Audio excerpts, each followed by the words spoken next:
What's going on? You know who it is, you know what it is. All right, you guys. So it looked like in a desperate move to basically re-legitimize himself, Jake Paul has decided to circle the block with the Canelo Alvarez situation. Now keep in mind they had a deal in place to basically put together a fight and it fell through.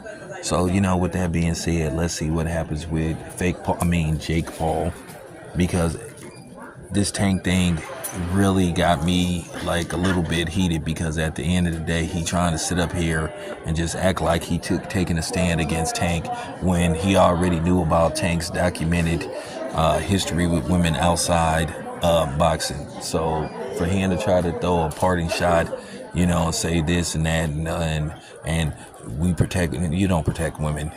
You only care about your bottom line, and that's all they come down to. The telltale sign is when the state of Georgia rejected this fight, they should have moved on. So with that being said, this is all Jake Paul's fault. He brought this on himself.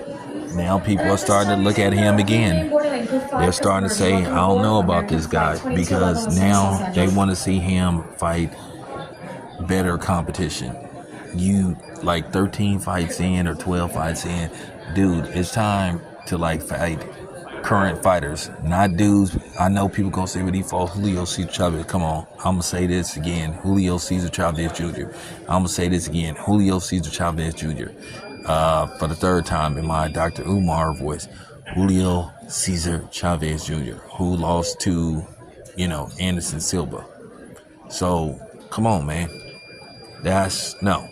We already know that Julio Cesar Chavez Jr. was pretty much retired. No, we want to see somebody like Canelo. I think it would be interesting to see how this fight would plan out.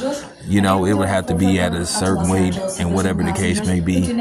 But, however, I do think this fight would draw interest of the public. So, with that being said, Jake Paul needs to do something, because I think people are getting sick of this stuff. And eventually people are going to get real annoyed with him.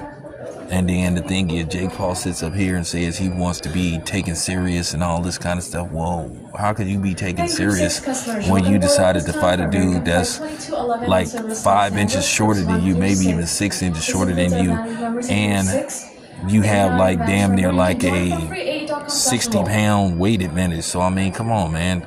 Like, enough of this, man. Come on. Come with a real fight. So, I'm at the airport, y'all, recording. So, yeah, I think he should revisit the Canelo situation, because I think Canelo, this will be good for him. I think Canelo could find his confidence, because I think he was really shaken by the way he lost to Terrence Crawford. And that's just the bottom line. Canelo was humiliated. And by the way, there hasn't been any confirmation that he officially split with Eddie Reynoso, but we'll see. Anyway, it's your boy Town. I'm out.